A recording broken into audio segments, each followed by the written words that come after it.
Sir दोस्तों, स्वागत है आपका स्टडी हिंदी यूट्यूब चैनल में। आप सभी का स्वागत करता हूं। मैं जायसवाल एक और बहुत ही इंपॉर्टेंट वीडियो में। जी दोस्तों, डेली बेसिस पे आपको साइंस के मैं ऐसे प्रश्न डिलीवर कर रहा हूं जो ग्रुप डी परीक्षाओं में पूछे गए हैं, प्रीवियस परीक्षाओं में। तो आज हम लोग 100 क्वेश्चन फिर देखने वाले हैं। ये क्विक रिवीजन टाइप से है, आपको पूरा आइडिया लगने वाला है कि 2018 में कैसे प्रश्न पूछे गए थे। और धीरे धीरे देखेंगे। देखिए, हम अक्टूबर 16 तक पहुँच चुके हैं और शुरू देखिए आपका हुआ था सितंबर से। तो लगभग सारे प्रश्न मैं यहाँ पर डिलीवर कर रहा हूँ। आप इसका मैंने प्लेलिस्ट बना दिया, आप देख सकते हैं। तो बहुत ध्यान से दोस्तों 100 के 100 प्रश्नों को देखिएगा और बहुत सारे प्रश्नों का आप रिवीजन भी कर पाएंगे। इस वीडियो को दोस्तों आप लोग लाइक जरूर कर दिया करें, मैक्सिमम लाइक एंड शेयर किया करें। एंड दोस्तों, अगर चैनल पर नए हैं तो सब्सक्राइब करके बेल बटन को ऑन जरूर से कर लीजिएगा, ठीक है, जिससे कि नोटिफिकेशन वगैरह मिलता रहे। चलिए शुरू करते हैं क्वेश्चन नंबर 1 से। और जो पहला क्वेश्चन दोस्तों वो 16/10/2018 को पूछा गया है। क्वेश्चन नंबर 1, जब लोहे की फाइलें हाइड्रोक्लोरिक अम्ल में मिलाया जाता है तो क्या होता है। दोस्तों, हाइड्रोजन गैस और लौह जो है क्लोराइड तैयार होता है। इस तरीके से ये क्वेश्चन पूछा हुआ था। निम्नलिखित में कौन सा कोशिका विभाजन को प्रोत्साहित करता है। इस क्वेश्चन में सही आंसर जो दिया था ऑप्शन, उसमें दोस्तों था आपका साइटोकाइनिन जो है कोशिका विभाजन में काम करता है। जल में अम्ल के मिश्रण को क्या कहा जाता है जिसके परिणाम स्वरूप प्रति इकाई आयतन में आयनों की सांद्रता में कमी हो जाती है। दोस्तों, इसको हम लोग बोलते हैं तनुकरण। क्या बोलते हैं? तनुकरण। निम्नलिखित में से किसे उत्पन्न किया जा सकता है और ना ही नष्ट किया जा सकता है। जी हाँ दोस्तों, ये है आपका ऊर्जा, ठीक है। तो ऊर्जा ही है इस क्वेश्चन में, आंसर सही हो जाएगा। निम्नलिखित में से दोस्तों किसका ऊर्ध्वपातन किया सकता है। तो अमोनियम क्लोराइड का ये प्रश्न पूछा था, जिसका ऊर्ध्वपातन किया जा सकता है। दो पिंडों के बल सदैव कैसे होते हैं? समान और विपरीत दिशा में प्रयुक्त होते हैं, ये प्रश्न बना था। निम्नलिखित में से कौन सा समूह शामिल सर्वाधिक उष्मान होती है, मतलब उष्मान आपको पूछा हुआ था।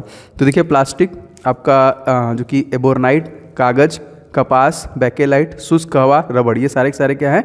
उष्मान होते हैं। इस प्रकार से प्रश्न आया था।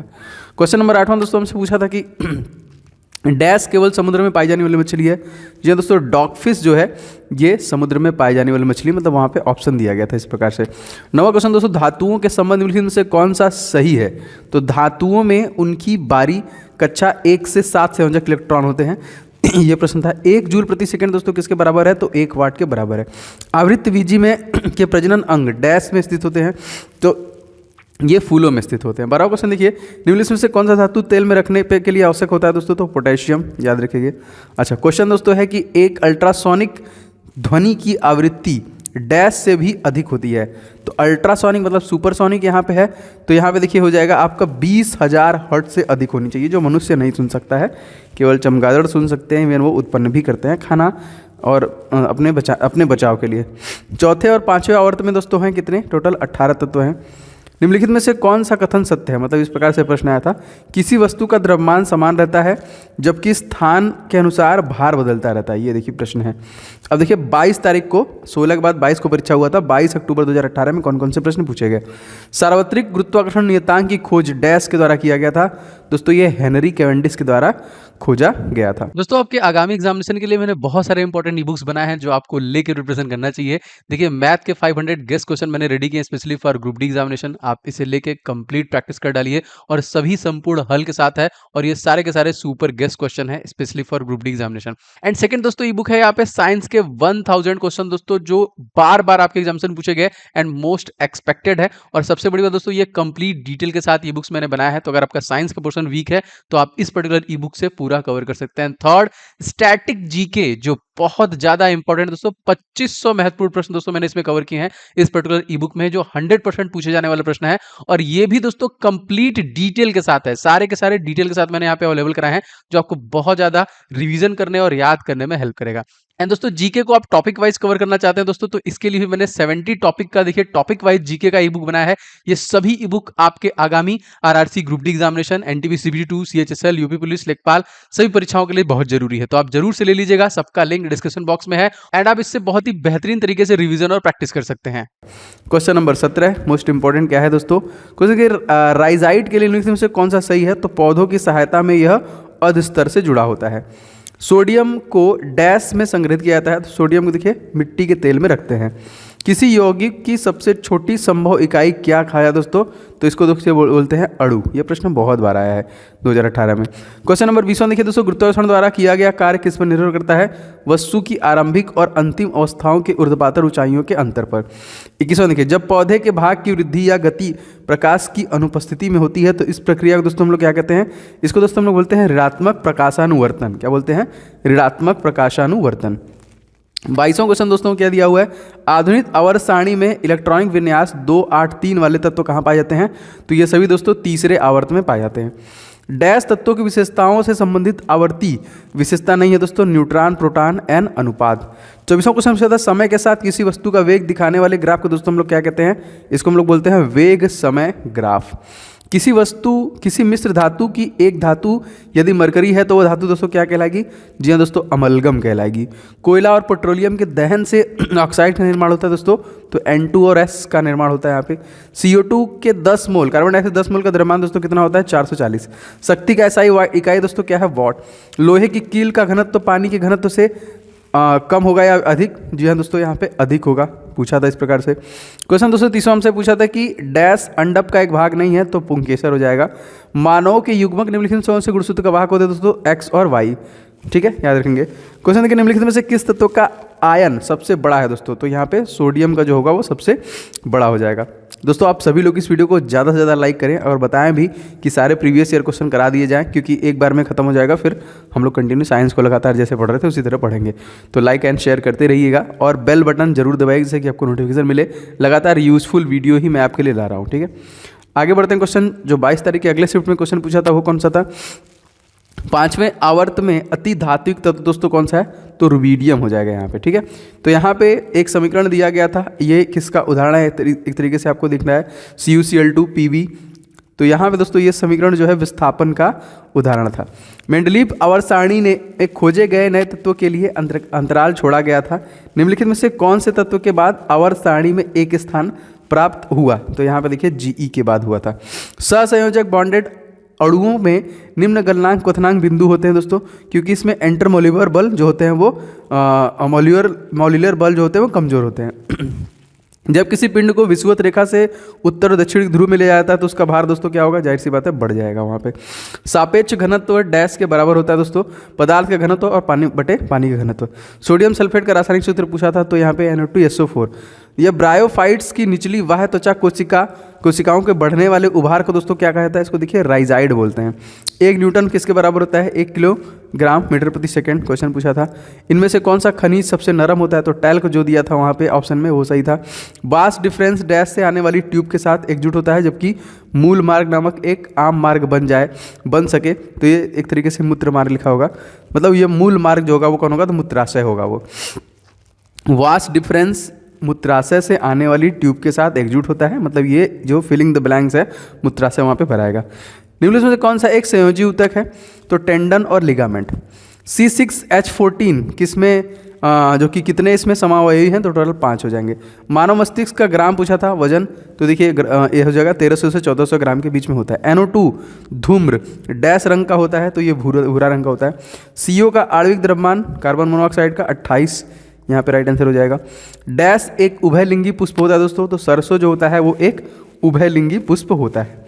अब यहाँ पे देखिए क्वेश्चन जो हमारा 22 तारीख को तीसरे शिफ्ट में जो क्वेश्चन पूछा था वो कौन सा था? यदि संवेग P और V दिया हुआ हो तो द्रव्यमान M ज्ञात करने के लिए सूत्र दोस्तों क्या हो जाएगा? P/V।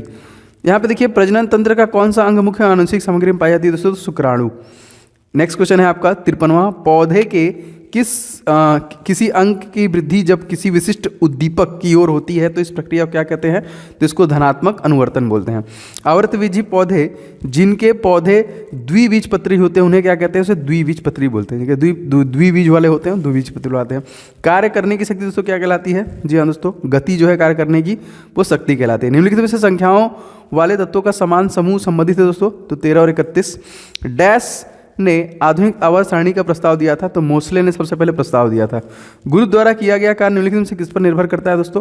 तो उस पथ पर जिस वस्तु पर वस्तु गतिमान है उसी पर। कौन मुकुलन द्वारा प्रजनन करता है दोस्तों? तो हाइड्रा करता है। एक लेंस की शक्ति इसकी डैश के व्युत्क्रमानुपाती होती है, उसकी फोकस दूरी की व्युत्क्रमानुपाती होती है। परमाणु संख्या डैश वाला तत्व क्षारीय ऑक्साइड कहलाता है, तो 11 वाला जो है क्षारीय ऑक्साइड कहलाता है। प्रकृति में एक मुक्त तत्व के रूप में कभी नहीं पाया जाता दोस्तों, तो सी हो जाएगा आपका। अमोनियम क्लोराइड के एक अणु में कितने परमाणु होते हैं, तो 6। किसी वस्तु पर लगने वाला गुरुत्वाकर्षण बल, जी हाँ दोस्तों, भार, उसको क्या कहा जाता है, तो भार हो जाएगा आपका। 23 तारीख में जो प्रश्न पूछे गए उसको देखते हैं।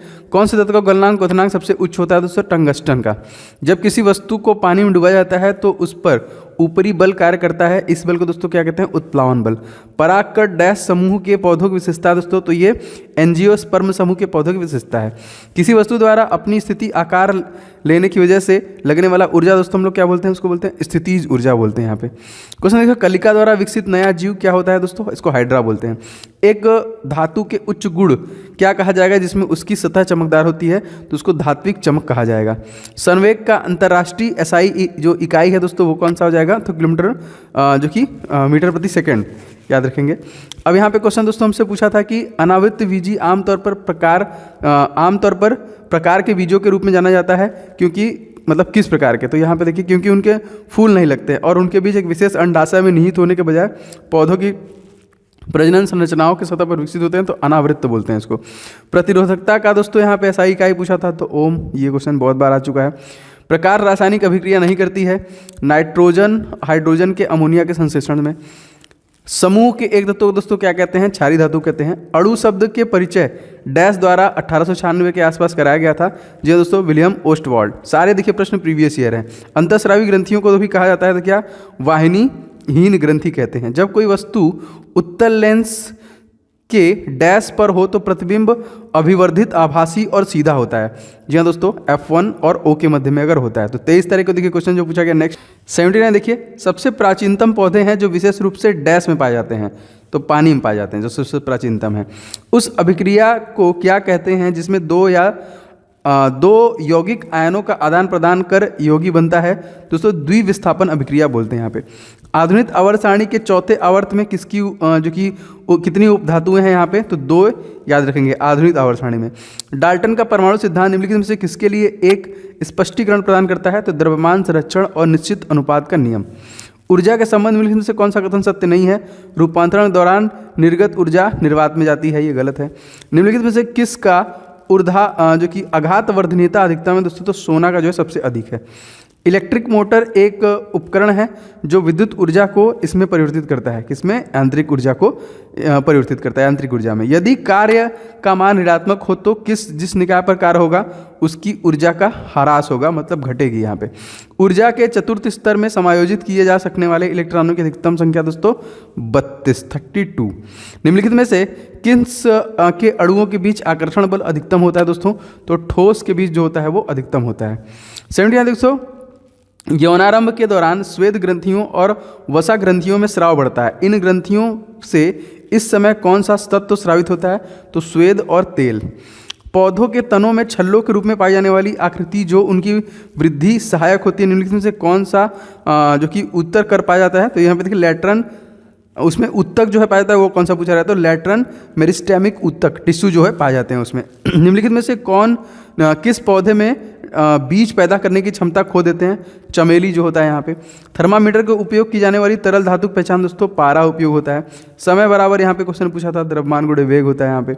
अच्छा क्वेश्चन दोस्तों पूछा, मैंने अपने हाथों को आग से वापस खींच लिया, इस तरह की कार्यवाही के लिए कौन सा अंग जिम्मेदार है दोस्तों, तो मेरुदंड जो होता है वापस। देखिए ऐसे ऐसे प्रश्न बन रहे हैं। क्विक सिल्वर दोस्तों किसे कहते हैं, तो पारा को कहते हैं हम लोग क्विक सिल्वर। 96 मनुष्य के शरीर में उपस्थित निम्नलिखित में से किस कोशिका में केंद्रक नहीं होता है, तो एरिथ्रोसाइट्स में। निम्नलिखित में से किस यौगिक में सबसे अधिक अणु पाया जाता है दोस्तों, तो H2SO4। प्रजनन के दौरान मूल कार्य एक डैश का निर्माण करती है, तो DNA कॉपी का निर्माण करती है। द्रव्यमान और वेग का गुणनफल दोस्तों क्या कहलाता है, तो संवेग इसको हम लोग कहते हैं। 100 क्वेश्चन दोस्तों, घरों उद्योगों वाणिज्यिक प्रस्थानों में उपयोग की जाने वाली ऊर्जा को आमतौर पर डैश में दर्शाया जाता है, तो इसको किलोवाट घंटा में दर्शाया जाता है। देखिए ये कुछ मैं लगातार आपको लगभग 12-15 वीडियोस पे दे चुका हूँ जो प्रीवियस ईयर क्वेश्चन के थे, ठीक है। अब मैं आपको 100 क्वेश्चन जो दूंगा अपकमिंग वो अपकमिंग एग्जामिनेशन के लिए थे। तो कुछ इसी प्रकार से प्रश्न जो पूछे गए थे, देखता हूँ अगर और क्वेश्चन मिलते हैं तो और क्वेश्चन भी लाऊंगा, लेकिन इससे आपको एक आइडिया लग रहा है कैसे कैसे क्वेश्चन बन रहे हैं, लेकिन आपको पढ़ना भी बहुत जरूरी है। ठीक है, दोस्तों वीडियो आपको लाइक करना है, सभी लोगों को इस वीडियो को शेयर कीजिएगा कहीं ना कहीं दोस्तों के साथ, चैनल पर है तो सब्सक्राइब करके बेल बटन को जरूर से दबा लीजिएगा। एंड दोस्तों बहुत सारे ई बुक्स मैंने जो बनाए हैं आप उनको भी ले सकते हैं, सबका लिंक मैंने डिस्क्रिप्शन बॉक्स में दे दिया है, जरूर से ले लीजिएगा। मिलते हैं नेक्स्ट वीडियो में, तब तक आपका दिन शुभ हो। जय हिंद, वंदे मातरम।